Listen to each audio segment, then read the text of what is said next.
Good evening, Detroit, Lakes, and Fargo. This is the VikingsTerritory Breakdown, version 3.0.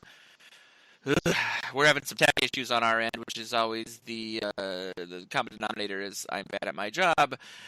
That's a good way to start building my credibility. My name is Joe Johnson. I am the owner of VikingTerritory.com, PurplePTS.com. The brand new site's Mini.com. It's like a Minnesota Wild / hockey site.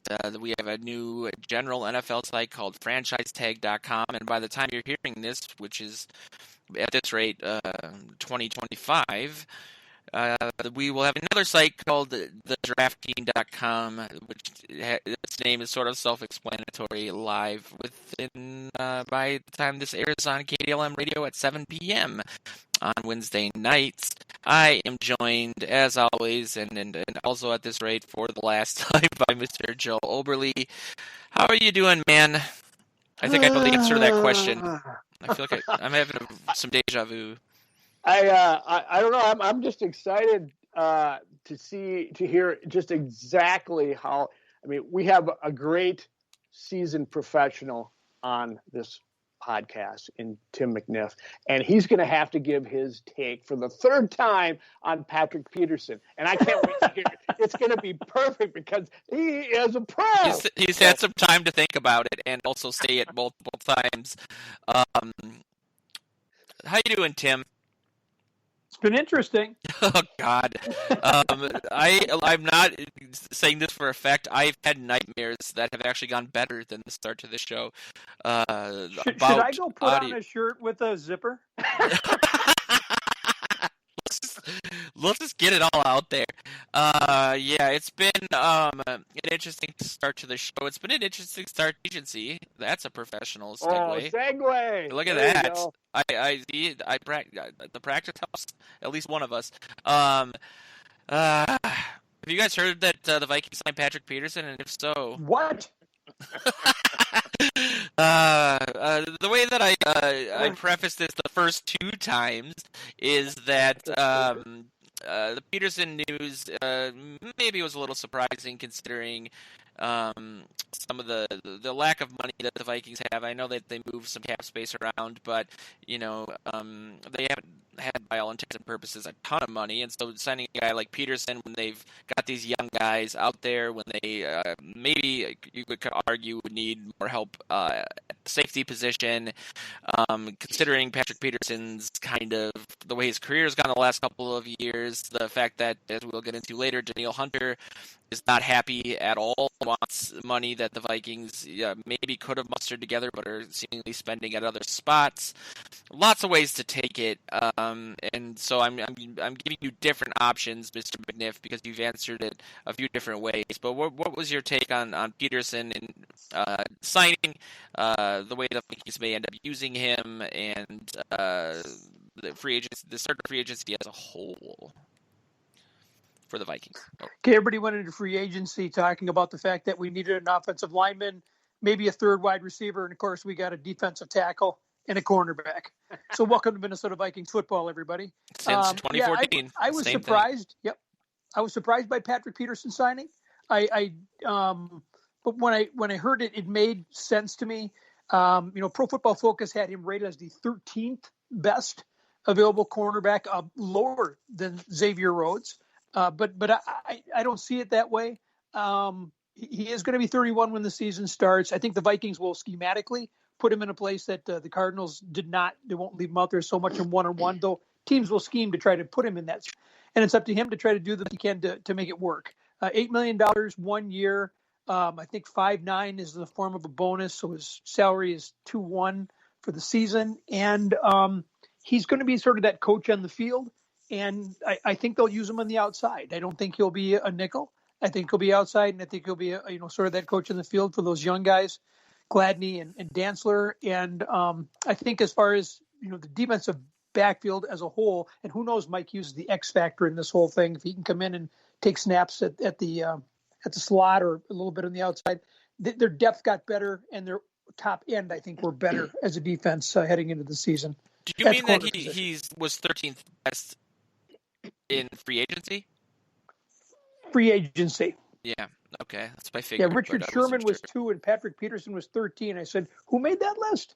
Yeah, good And question. a lot of, Anthony Harris was ranked as, I wrote an article about this about a month ago, as the seventh best free agent, period. He ends up getting a 1-year, $5 million deal, which is a little bit of a head scratcher. Mr. Orberly, kind of, what are your thoughts on the above? Tim, you had told me the cap hit on Peterson is $8 million. Yep. Yeah, that gave me pause a little bit, but what the way it came about, makes me feel a little bit better. There's that interesting story behind it that the Vikings didn't really have him on his radar, and all of a sudden Rick Spielman's in Atlanta airport, and he gets a call from Peterson's agent, who says, "Hey, what do you think about this guy?" And things then happen quickly. One week we're talking about Mackenzie Alexander coming back, and suddenly, boom, they have Patrick Peterson. So clearly the Vikings are excited about getting him. They moved kind of heaven and earth and cap money to get him here. So I think, like Tim mentioned, they're going to find a way to use him correctly, despite the fact that he may have, he's 31, and we always hear that cornerbacks start losing at around age 32. They said that about Antoine Winfield forever, who defied that for a number of years.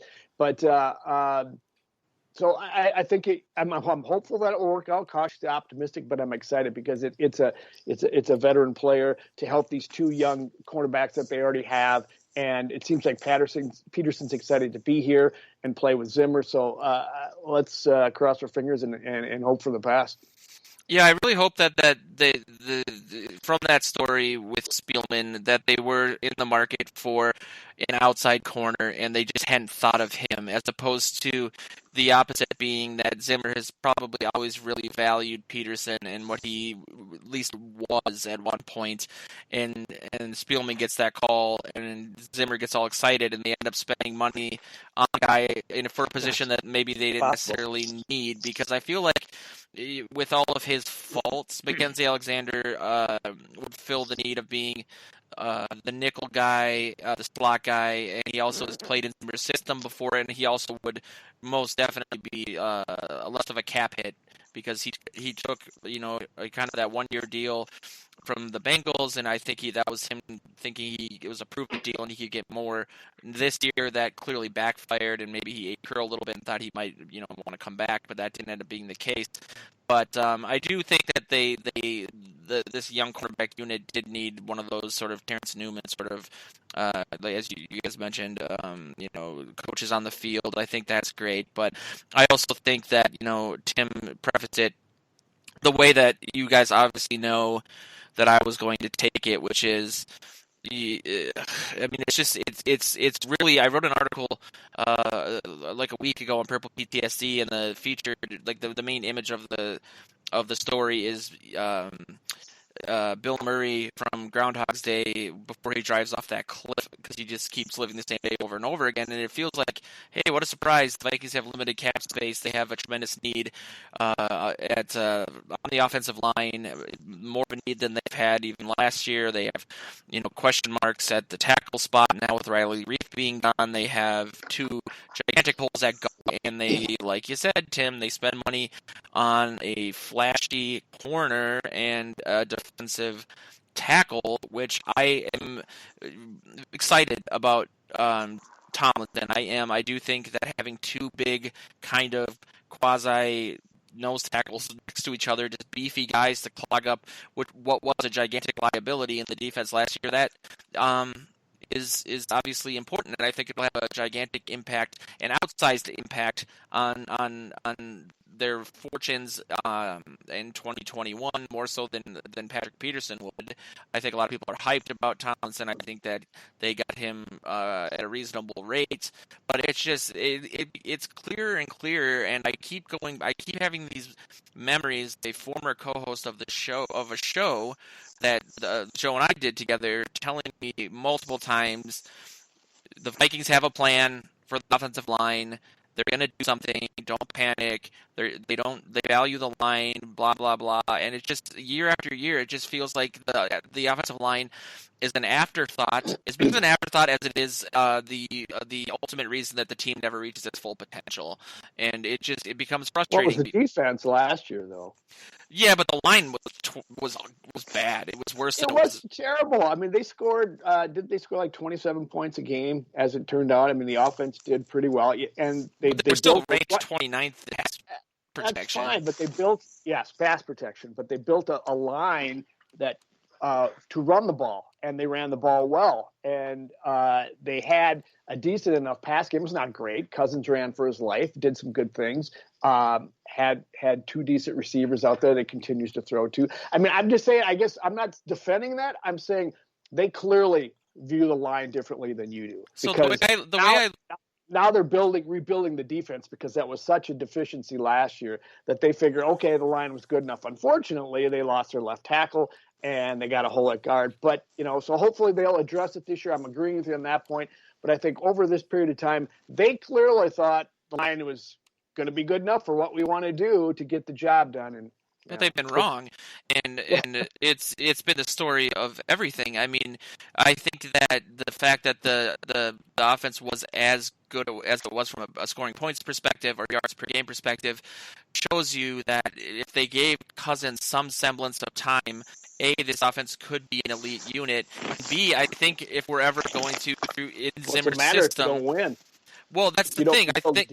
I think that Zimmer has shown that his defense at its peak with every pick that he wanted from 2014, all of the flashy corners, the 4 first-round picks, the second-round pick of Mackenzie Alexander at corner.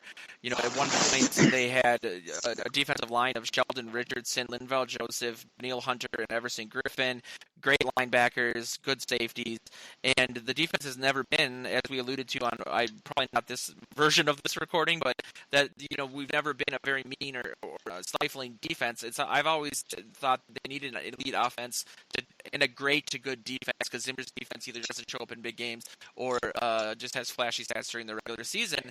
And so I think we've seen the limitations of their team building strategy, and they just keep doing the exact same thing over and over again. I mean, that's the reason you can't win. I mean, Tice, Sullivan, Matt Burke, they all say, at the end of the day, I'd rather have an offensive line that can anchor down and pick up fourth, protect your quarterback in really tight situations. Because as we saw, 6 of the 7 offensive line guys, they're biased. Tim, sure, but I mean, it's the way that 6 of the 7 NFC teams in the playoffs last year had a top 10 offense. It's a passing league. If you want to run the ball, that's all well and good. I also think that those run blocking numbers are a little bit skewed towards the fact that Dalvin Cook is really, really good. Other guys haven't picked up those same numbers when he's been hurt. But I think that in a passing league, to routinely have a 28th to 30th ranked pass blocking unit is clearly why this team has not reached its full potential. I mean, they signed Kirk Cousins to a deal that shattered the NFL did business, and signed Sheldon Richardson as an offensive lineman to replace Joe Berger or Nick Easton.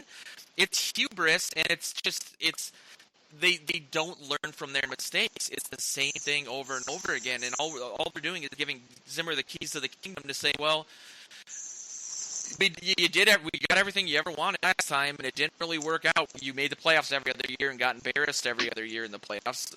But let's see if it works again, and let's just give Cousins $45 million and then expect him to run around, which is not his skill set. It doesn't make any sense. So the defense was 27th ranked last year.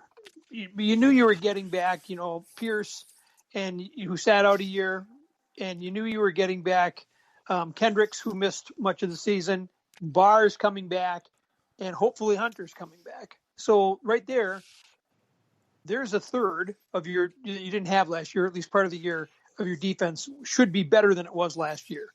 And now you've added another defensive tackle, which I'm not opposed to, if that was their number one target, but I do think they do favor the defense. But your offensive line, which has been that Achilles heel for this team, and your big move so far is re-signing Rashad Hill. So they have not gotten better. It has not been addition by subtraction. So I keep looking towards the draft because it doesn't look like it's happening in free agency. I know this rumor came up in the last 24 hours about Eric Fisher of Kansas City, and coming off a ruptured Achilles, and not even 3 months removed from that injury. When will he be ready? Well, that's just it. When will he be ready, and how will he be ready? I mean, so will he be able to push off and stop Jake Long. Khalil Mack? I was going to say the same. Yeah, I mean it's a tough injury for an offensive lineman to athlete. It's a heck of a gamble. So you're getting towards the draft, and where did the last 2 days? Well, he was at the Alabama Pro Day and the USC Pro Day, and there was only he and 3 other general managers at the USC Pro Day. Everybody else, no head coaches at the USC Pro Day. So why was he there? Well, he was looking at one player in particular, Elijah Vera Tucker, who's an offensive lineman from USC. Now, the 49ers are really big on him, too. They like him for their system, which is similar to what the Vikings want to do. And so I got to believe that he is on their radar. And I think that they take one of these 4 fourth-rounders and maybe something else, and I think they trade back in the first round and then trade up. I think they're going to walk out of the draft with 2 first-round picks or first and a really early second-round pick, and either they take the edge rusher first, and then they come back and get the offensive lineman, which is probably the most likely scenario, knowing the Vikings, or they do grab an offensive lineman and come back with the edge rusher if they think that player's still out there. That's my guess. What do you think about Ezra Cleveland, either as a guard or coming in at left tackle or flipping maybe to being the left guard then because that's his natural side? I mean, I've seen a lot of people who break down tape, period. I was going to say much better than I do, but I don't break down tape. Saying that he just doesn't, and we've talked about this, he doesn't have the sort of dimensions physically of a prototypical guard. He's long, he doesn't anchor down as much, he's not as compact, therefore he can't, he's much more built to be a tackle, and a lot of people, I think, physically compared him to Brian O'Neill and thought he'd be, the solution at left tackle for the Vikings for years to come, but, he played at a school that didn't really go up against a lot of elite pass rushing talent, so it's a really kind of a big risk to take a guy like Riley Reif, who did have a good individual year, probably his best individual year, in Minnesota, which is kind of a conundrum. I think a lot of guys graded out okay, especially in individual games, but as a unit, they just don't play that great together. And there's a lot of theories as to why. But do you feel like the team, just from all these, and these are rumors, I get it, but I think you nailed it, Tim, with in regards to the pro day stuff. I don't think the team looks at Cleveland as that guy of the future. I don't think they would have moved him to guard in the first place if that was the case, because the risk of him, learning bad habits or whatever, taking, a guy like Matt Khalil, for example, and saying, well, let's just put him at guard for a year, even though it's complete, there's a huge risk of just kind of ruining his mechanics.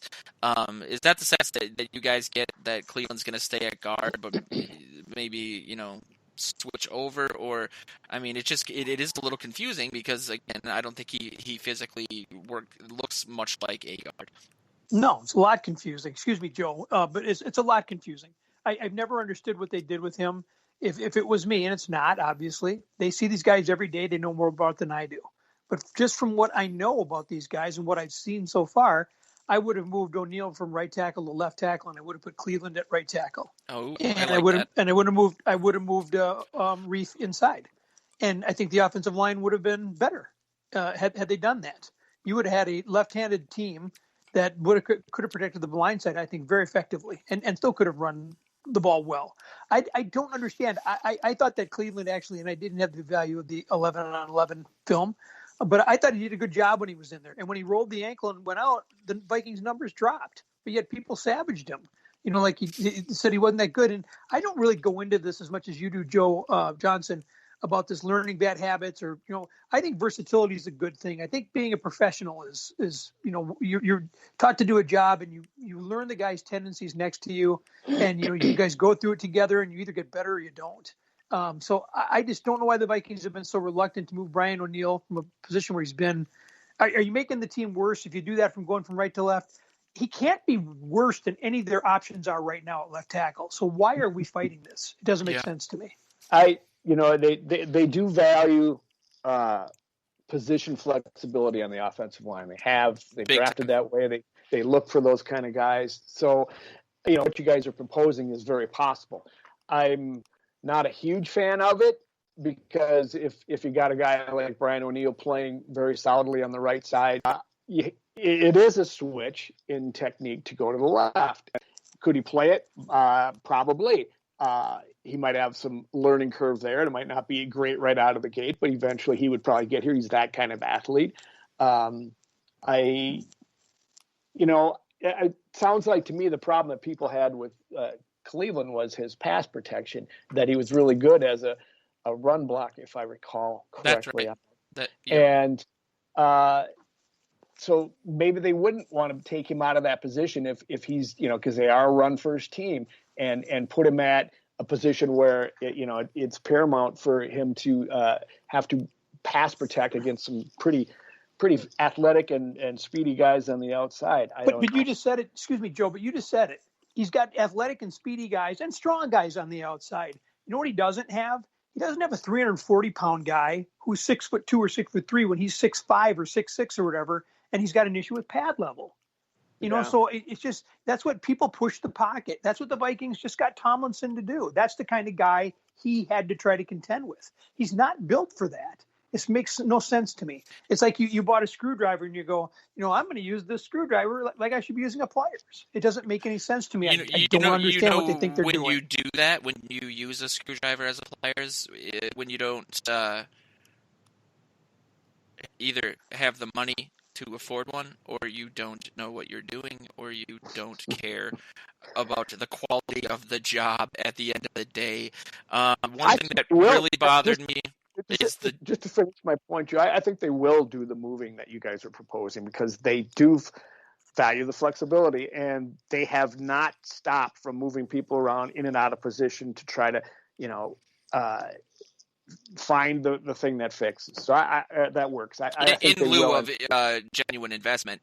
One move that really kind of galvanized all this for me was getting rid of Josh Klein. He and Brian O'Neill together were some sort of semblance of a ray of hope. I don't understand really what the knock against him was, that he wasn't good, quote unquote, getting to the second level. He wasn't athletic. But, I crunched the numbers on the 3 games that he missed because of concussions, and maybe that's why they didn't have him back, because he had multiple concussions, and that's, something from a health perspective that they didn't think he would hold up. I mean, he hasn't signed anywhere else, so that could be a valid reason as to why.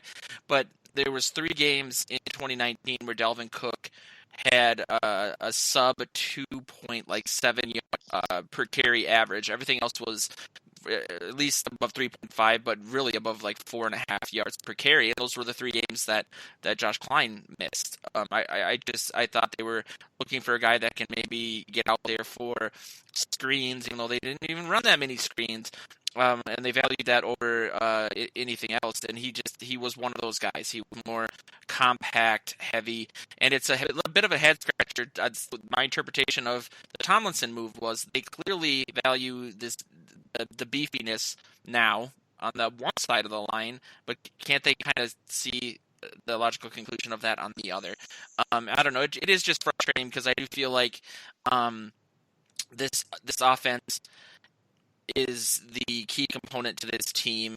I do think obviously they are getting guys back that were hurt on defense, as Tim mentioned.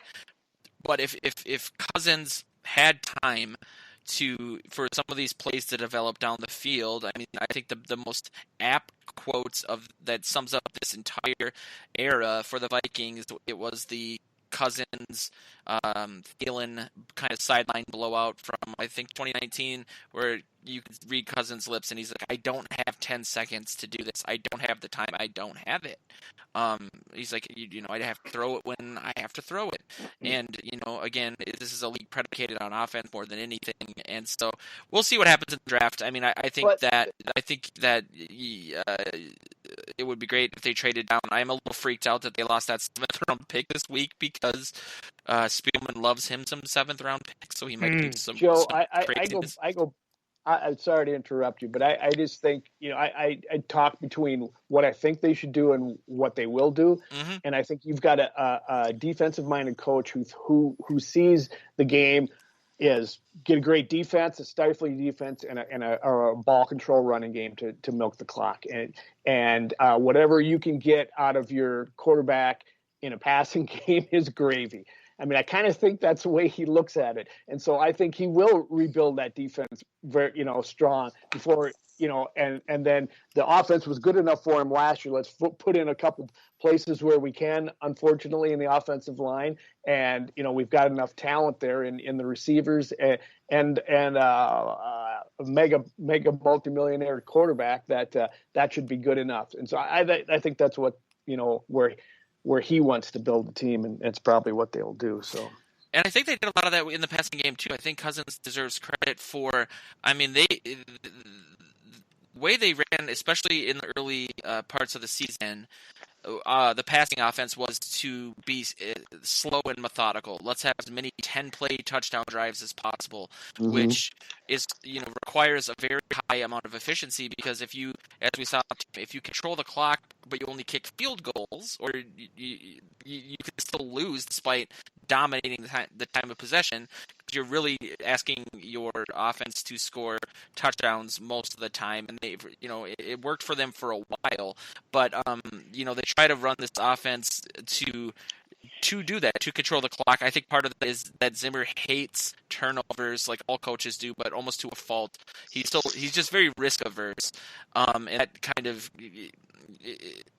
somehow can stifle this offense. I mean, there was points during this season where the Vikings didn't attempt to pass over 20 yards until like the 39th minute, and it's like you have Justin Jefferson and Adam Thielen. Why not go deep more? And so I am a little concerned about the continuity with the Clint Kubiak being there and not maybe getting the full potential, removing the offensive line from what I'm saying of this offense because of that risk-averse approach. Because this, despite all the limitations that we're talking about, this offense still was one of the better units in the league, and it could really be something really special in the right hands. And I just clearly am at the point where I don't believe the right hands are the ones that it's in right now. But I mean, I'm sure people have heard that from me before. I'm actually running out of things to talk about in my articles because I just keep seeing the same things. It's hard for me to get excited about other things, because of that.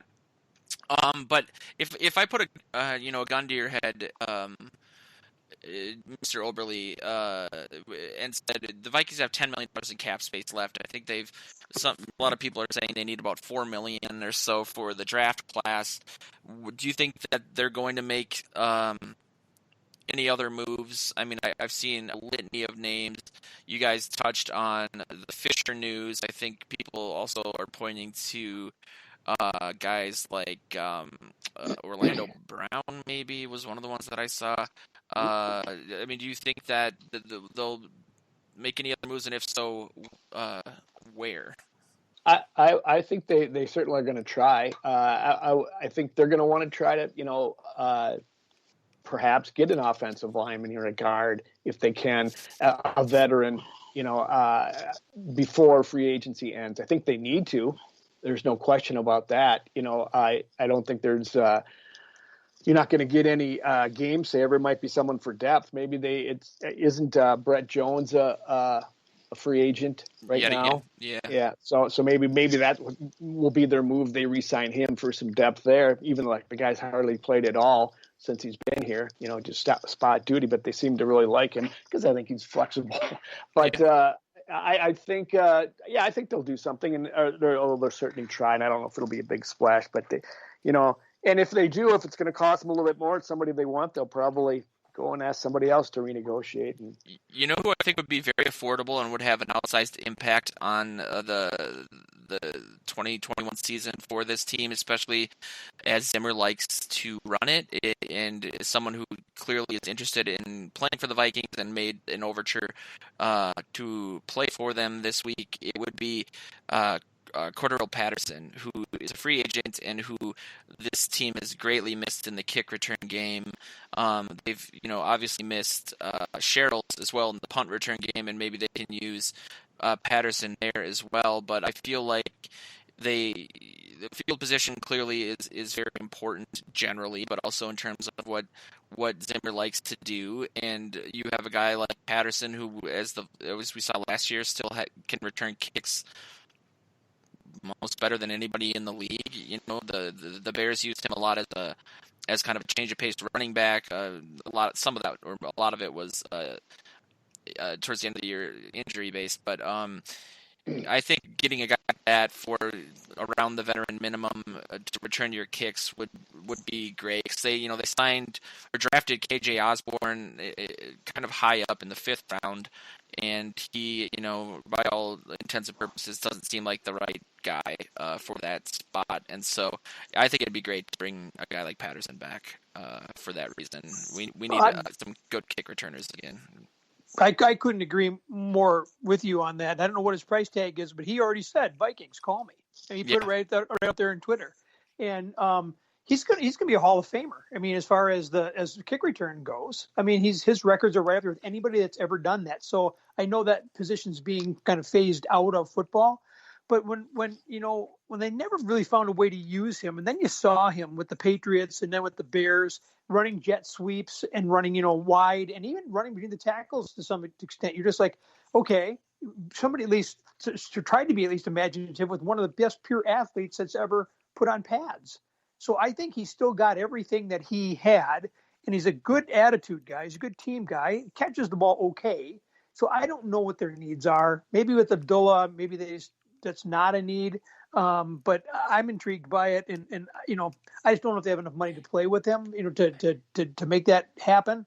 But in a sense, I would like to see it if they could make it work. Devil's advocate, just to be on the other side of it. Why is he gone from team to team to team to team? There's something there that he can't stick around very long. It uses up his usage pretty quickly. But and it's surprising because, like you said, Hall of Famer, he's tied for the record most kick returns in NFL history and such. So I don't know. I think they just, and when I talk again about what they should do versus what they will do, I think they just made their decision and signed Abdul probably. And it's probably a money consideration. I'm sure they've probably been in contact with Cordero's agent and found out, he's not in the ballpark. So I'm sure that's at running back.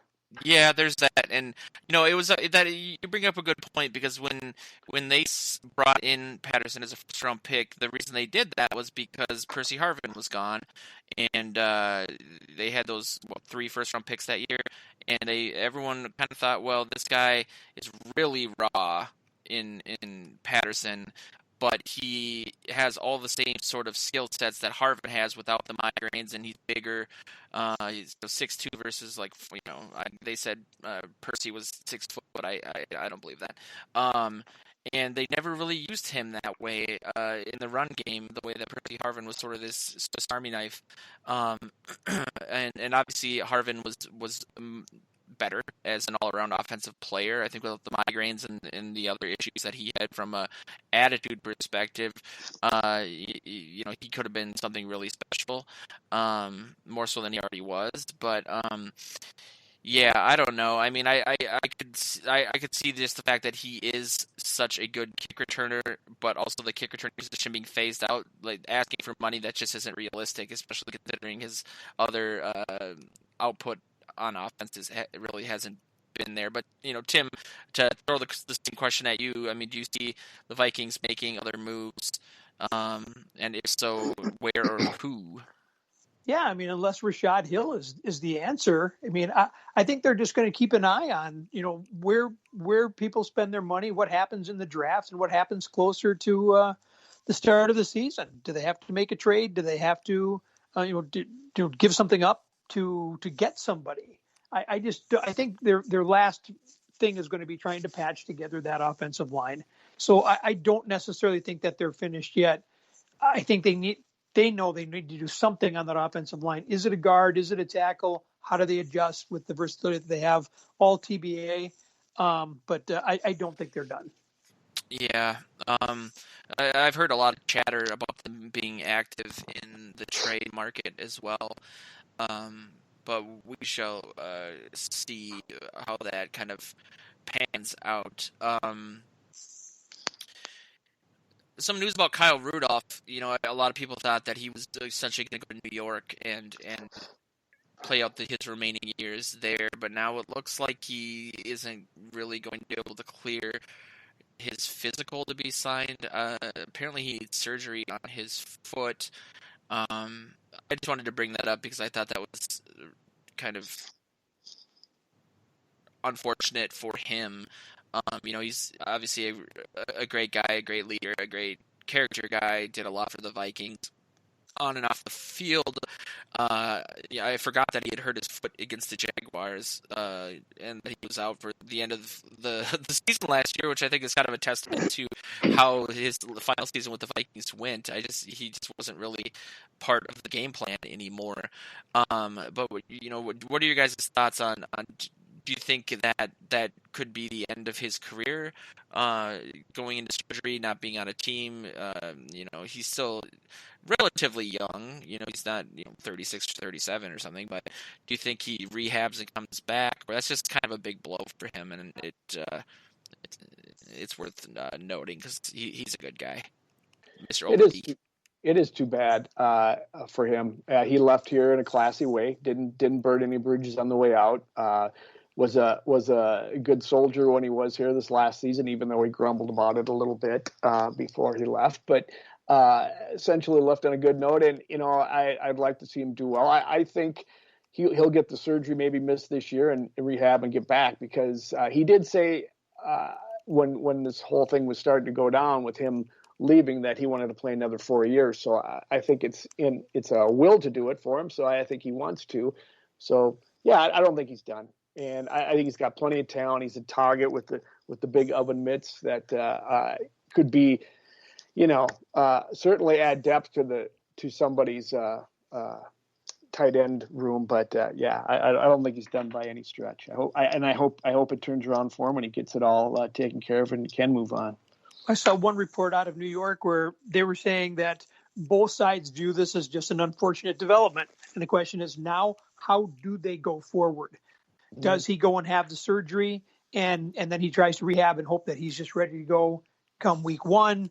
Does he try to continue what he's been doing, which obviously has not worked because, if you're out in week 13 and you're still not ready to go in March, that's a problem. And you think this wouldn't have been a surprise based on that? That's sort of where my he did some sort of stress testing. I saw that video where he before he signed with the Giants, he went somewhere and he did some sort of workout, and so I know that the thought was that he was ready to go. Then he went to the physical and the doctor said, no, you're not. And so they're trying to work through it. I don't think he's done. I think they'll figure out whatever the best path is forward. He'll still be wearing a Giants uniform. Will it be in week one? That's TBA. You need second opinion. Second opinion. Go get that valued second opinion. Do what you want. One of the things I've been alluding to throughout the show in the last couple of weeks is the Danielle Hunter situation, right? And how he's increasingly reportedly unhappy. All options are on the table now, including sitting out or requesting or demanding a trade. It does feel kind of like he's again, and you guys do put this in perspective a lot. We don't know what's going on, right, behind the scenes or otherwise, and this could be a negotiation tactic by him and his agent. It did feel like after that Spielman kind of tidbit came out where he was like, "Oh no, well, we're working on it," and Hunter hasn't asked to be traded. He hasn't asked to be paid the highest defensive player in the league, and then after that, we got some of that Twitter action or Instagram action by Hunter, and then we didn't hear anything, and then about a week later we hear all options are on the table, and he's very unhappy. I honestly, my initial thought this offseason was that they're going to try to clear up as much cap space as possible to rework his deal because he's just too young and too good to let go, regardless of the situation with his neck. Speaking of medical second opinions, but it feels like, with all the moves they're making and the fact that they have, about $10 million left, and granted they can always, find more, that none of this really points to giving Hunter the sort of deal that he obviously wants or would get elsewhere, neck notwithstanding. Tim, do you feel the same way? Like, I just get a feeling that this is not going to end well, and it's kind of becoming more and more evident as the days go on, and we're not getting any sort of updates in that regard. I think that the reports were that they had their first quote-unquote conversation, the agent for Danielle Hunter and Rick Spielman, just this past week. And so I think the message is sit tight, just trust the process that we're going to get this thing taken care of. I think he's got them over a barrel. I think they're going to pay him something up there. It's going to be a Dalvin Cook situation where ultimately they'll find a way to work the money around. Brzezinski will do his thing, and he will get paid right up there at the top defensive ends in the game. And he should. If he's healthy, he should. Because there's this marriage that has to happen. If you want to have that defense, you got to be able to pressure the quarterback, and pressure the quarterback, you got to be able to cover the receiver. You want that quarterback to hold the ball. And he's good at getting to the quarterback. They've got the inside guys. They already know they can push the pocket. And that means big things for him. I really do. And so I think they exciting. Get another edge rusher in the draft, because I don't think that other guy, at least from an every down perspective, is on their team right now. And I know they'd like to address that. They tried that in free agency, and it didn't work. So right now, as much as you hate to hear it, they're not done thinking about that defense. I did see that note about meeting with the agent this last week, and it's a little strange considering some of the things that I prefaced the question with, which was Spielman saying, well, yeah, everything's good. We're working on it. He's not requesting a trade. He's not doing this or that. That could technically be true because if they're not talking, he's not doing any of those things. But I think tying it to Dalvin Cook is apt in more ways than just one, because there was the concern with Cook of tying yourself to a guy who has been hurt. Danielle Hunter isn't a Dalvin Cook in the sense of he's been healthy for most of his career. He's just had that really awful, started out as a quote unquote tweak and turned into this nigh career-ending injury. So there's a huge risk of giving him guaranteed money and then his neck not working. It is, like you said, being over a barrel in every sense of the word. It's scary, but so far the Dalvin Cook thing obviously has worked out, and so he's got the best people in the world working on his neck. I'm sure that'll be fine, but it is a little scary to be tying the fortunes of your team for the next half decade to a guy who has that injury at that position. Right, Joe? Yeah, I guess. Correct me if I'm wrong. Didn't even a couple weeks ago, wasn't a report, maybe I'm conflating these, but that Zimmer went and talked to Hunter. I thought I read that somewhere as well. I remember that. And we all know what happened when Zimmer went down to Texas to get Adrian Peterson. So, that's all you need to know. No, I my thought when he does that, when the coach goes and talks to him and says, they're going to do whatever they can to get him signed, and I think they will. It's going to take some more rejiggering of the salary cap and such to get it done. But you have to. I think you have to. Hopefully, he didn't play last year. This neck must be in better shape by now. I mean, he's had the whole season off to figure it out, and now the whole off season. So I'm hoping it all works out for him. But yeah, because there's no question. I think if you don't have him on that front line next year, everything you do on defense is kind of, well, it's tainted to a degree, and it's just not the same. It's not going to be as good. You're settling for something less than you should, and so they've got to get him in here, and I think they will. Yeah, there were points, I mean, right before the season started when the Super Bowl hype for the Vikings, the 2020 Vikings, which is kind of funny in retrospect, was at its peak, was when they traded for Ngakoue, and people were like, oh man, him, Daniil Hunter, Michael Pierce, I think he hadn't opted out yet, or maybe he just had, but the people were just like, whatever. The idea of that unit together was really enticing, and I think the same, as you guys have said, extends to the moves they've made on the interior of the line, and it just wouldn't be as great without him on it. I don't think, like you guys said, the other answer on the other side, DJ Wanham, I think, did okay, but it's not 1% of what Daniil Hunter could do, or up to the standard, I think, of what they wanted. So I think they are going to make a move in the draft. I'm hoping Tim's right, and they do to trade down and get multiple first-round picks, especially depending on, I wrote an article about the Mel Kiper thing, where they could, trade up and get that number one lineman in the draft. What's the name from Oregon? The Samoan guy. I can't pronounce it. So either way, I saw the piece too. Yeah, but the name's not coming to me. It's like Pat Sinai or Certain? No, somebody else. Either way, people get what I'm saying. I don't foresee that happening. I also don't see the Vikings trading up and giving up the capital that it would require to get from 14 to 9. I just don't see that happening. I don't either. I see it more likely moving back, or taking one of those fourth rounders and moving back into the second, or back into the first. And I think it's, a Kwity Paye or somebody that's going to rush the quarterback. Maybe it's not him, but it's somebody that's going to rush the quarterback is going to be that first player taken, and then they'll come back and then they'll grab the offensive lineman later. I'd rather see it flipped, but history tells me that's what they'll do. That's kind of what I was getting. Hey, I don't know how much more time you have left in this whole thing, Joe, but before we run out of time, one guy I didn't see on your rundown, I think we just got to talk about this, because this has been the biggest story of free agency. I mean, before free agency even started, Deshaun Watson put it out there that he wanted to be traded. He wanted to go someplace else, and how this was going to reshape the NFL. And now comes word that as of yesterday afternoon, 16 lawsuits have been filed against Deshaun Watson, accusing him of sexual assault or inappropriate behavior, all of them dealing with massages, 14 of them in and around the Houston area, all of them, except one, I think, was at his home.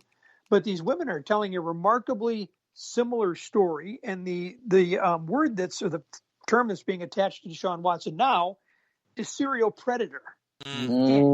And so, you hate to convict someone before they have, their time in court, but he's retained an attorney down there by the name of Rusty Hardin, who's been involved in some very big cases and is a great attorney. But this Busby guy who's filing these lawsuits, these women keep coming to him, and he keeps saying he's got all this evidence and it's coming. So we haven't the other shoe hasn't dropped yet. But this I don't know how Deshaun Watson goes anywhere after this. No, there's no way.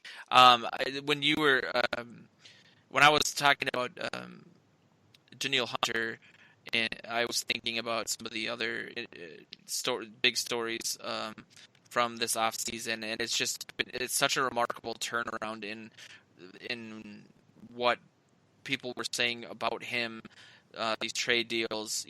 I don't know how much teams, whether it's the Texans or other teams, maybe were aware of this. But I mean, can you imagine? This is not the important thing, and I'm not saying it is.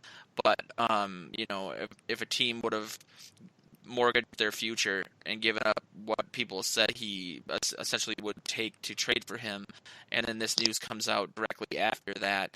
I mean, he's not going anywhere except for jail, perhaps. I mean, but I will say that I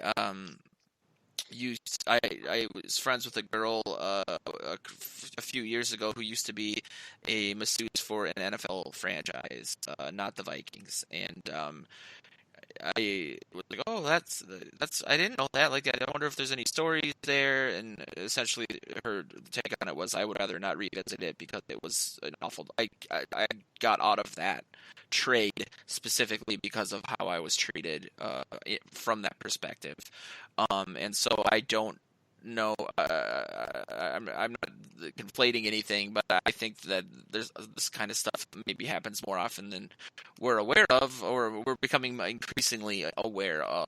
And so I think it is important, like you said, Tim, to not convict people in the court of public opinion, but typically my rule of thumb is if you have multiple non-connected people who are telling, like you said, strikingly amazing stories, where there's smoke, there's fire, at least in that regard. And I think that the number one focus for him is going to be, not just lawsuits, but perhaps criminal prosecution, and that we could be really seeing the end of a career that was on the precipice of what we've talked about all offseason, 3-4 first-round picks, so on and so forth. It's just an astounding turn of events. It's really sad. It's a terrible mess. It's for Watson. It couldn't be a perfect storm of greater tragedy. I mean, he's coming out wanting to get traded and write his own ticket, and now someone's going to write a new chapter for him. So it would seem. So it's terrible. I don't know. We don't know anything about it yet because nothing's been litigated or charged or indicted or anything yet. It's all talk at this point, I guess. And we live in a new age where this apparently happens, and I hope we're not becoming inured to it because it's a terrible thing. And I don't know. I don't even like to talk about it because it's so disappointing. You think we are in the Me Too age, and we should be more aware of these things. That it's not cool to do if in fact it has happened, and you can wreck yourself, you can wreck lives and wreck your own career and do such things. It's just bad news all the way around. Hate to hear it. Well, there's one thing human history has shown. It's that power. People handle power in different ways, and it's usually not in the best of ways. I think the Bill Murray quote in regards to Chevy Chase and how everyone hates him is that when you get famous, there's a 2-year period where you're a complete a-hole, and I'm cleaning that up for radio. And if you don't pull yourself out of it, then you're kind of stuck that way.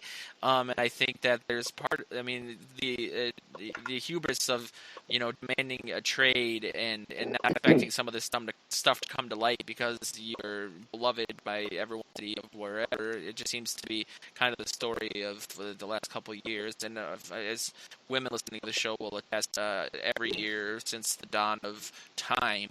And so, yeah, it's astounding. I mean, it's crazy.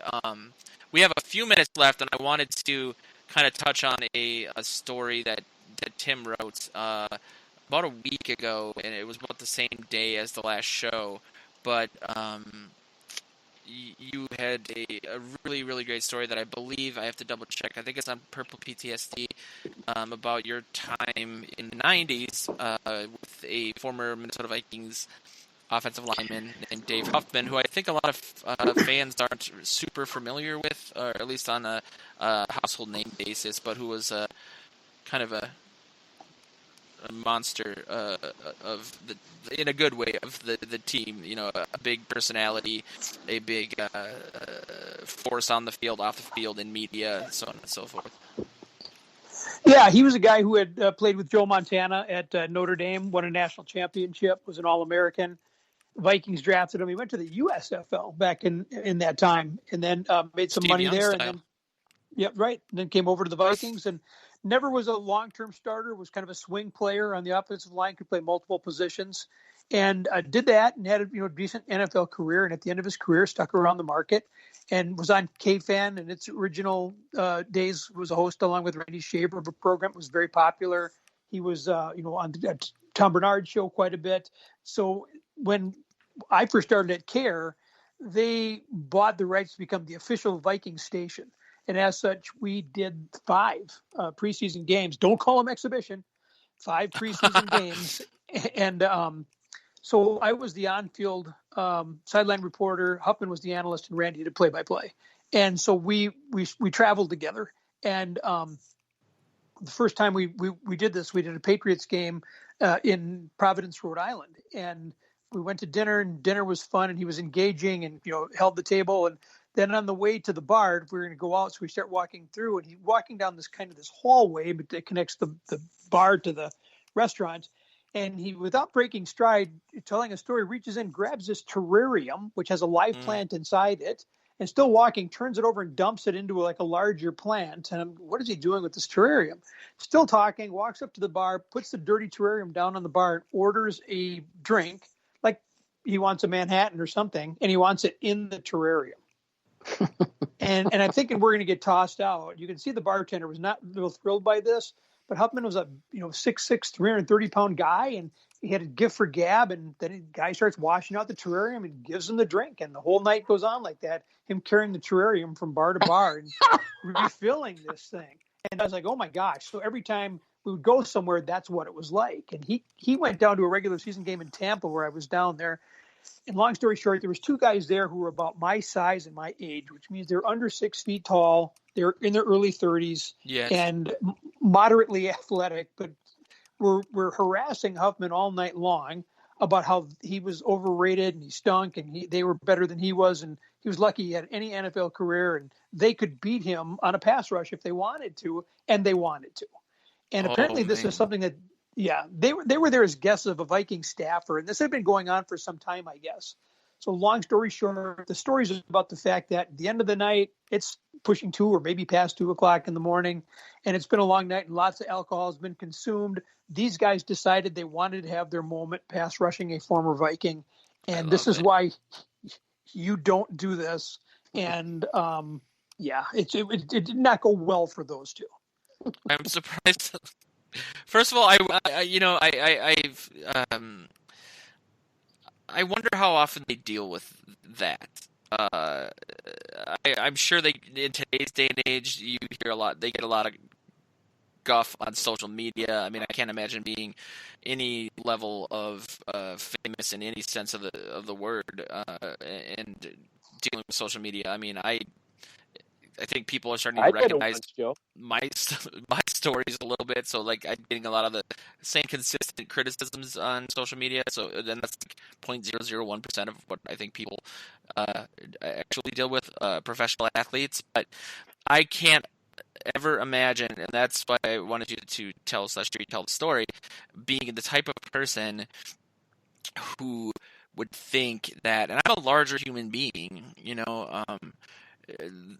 I could take on a guy who is 6'6" and who can Andre the Giant style consume levels of alcohol that may cripple a Russian infantry or something. It's just, that story to me is so amazing, and it's one of the things that I want to keep reminding people of some of the great stuff that working with guys like you and Joe bring, and that's that there's all these amazing stories from years past. Exactly. I'm trying to put that in. I'm getting back to the knocking on heaven's door original joke from episode or version 1.0 of this episode, but there's just a rich culture of larger than life personalities. I think we saw that this week with, I think Randy Moss was either in town or with Tommy Kramer. I don't know. I don't think he lives in town, Kramer. I mean, me and Joe met him, and he seemed to be up north from somewhere in the south because that's where he's from. But, the Randy Moss discussing his now kind of beloved mooning of Lambeau Field in a really kind of, I don't know, I'm amazed by the rehabbing of an image that Moss is this gregarious media personality now, and I think it's best summed up by that story, because I remember that story being, when that happened, that was a gigantic controversy, and I mean, you guys may not agree with this, but it always made me loathe Joe Buck, because I felt that was a very disingenuous overreaction that he's stuck with. But to this day, I had a memory of him kind of backpedaling it. But as I was writing about it this week, he said, I got a lot of letters from parents who said thank you for describing it the way, so I didn't have to explain it to my sons. Which is like, why are you relying on Joe Buck to explain the birds and the bees to your son? But I felt like it was tied in with some of the Super Bowl overreaction as well, some TO stuff. But hearing Moss tell that story and giving the context to it, which some people did know about, they had it coming. They've been mooning, and I just preface this by saying I'm a larger person, but I can't think of a more harsh punishment than seeing multiple Packers fans moon you. I mean, there's all sorts of, there's high cholesterol diets, there's mobility issues. I can't imagine that, but it's that's part of the fun of football. That's why I love it. I love the rivalry stuff. I love stories like the one you've told and written about, Tim, that you've been writing about for us, and I think it's all part of the fun. So I think it's well worth revisiting and remembering. Because I think some people take things a little too seriously, and it may seem like when you're bashing Packers fans, you were also taking it seriously, but I think it's kind of part of the fun of it. I could be wrong, but the only reason we hate Green Bay or Green Bay, Wisconsin in general, is that they have the nerve to reside to the east of us. That's it. If we were from there, we would think the exact same thing about Minnesota. There's really no difference, and so it's outside of like Philadelphia, where you get emails from the actual Vikings saying before the playoff game, don't wear purple. You might, I think the term was grievous bodily harm, and I was like, okay, it's taking a little bit too far. But outside of that, I think these stories are all really, really great and fun. That point you made about this wonder how often this kind of thing happens when guys are challenging professional athletes. Well, I kind of did it myself once. Yes. When I worked for the Timberwolves, I was on a caravan down in Mankato, and I did it on a different realm, though. I can't remember his name. It was a reserve player. No, reserve player for the Timberwolves, and not a big name. But we were just standing around chatting, and I asked him to dunk on me.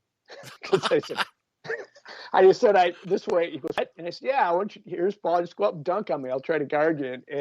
And this way I can say I've been dunked on by an NBA player. So, that was the only reason for doing it. Is that where your knee problems stem from? No. I didn't play much defense. I just basically stood there while he jumped up and slammed the ball over my head. So it was a joke more than anything. Yeah, but that's, I mean, I could see that. I could also see, especially in basketball, having the, I'm trying to think of what comedian, it's from the movie Trainwrecked, with Bill Hader, and LeBron James is in it as an actor, and also, but he's playing himself.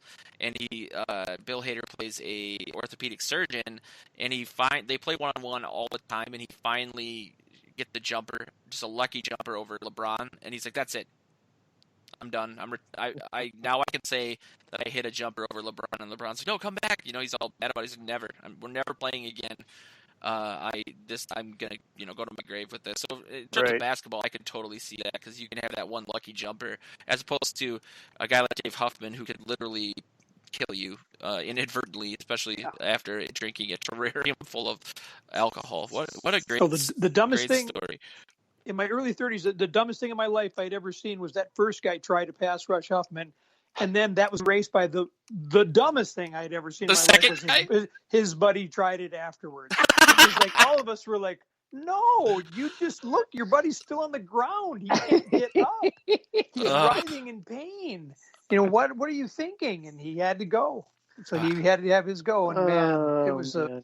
Yeah, I remember Charles Barkley threw a guy through a plate glass window. Yeah. So that was one of my first memories of Charles Barkley. They're professional athletes for a reason.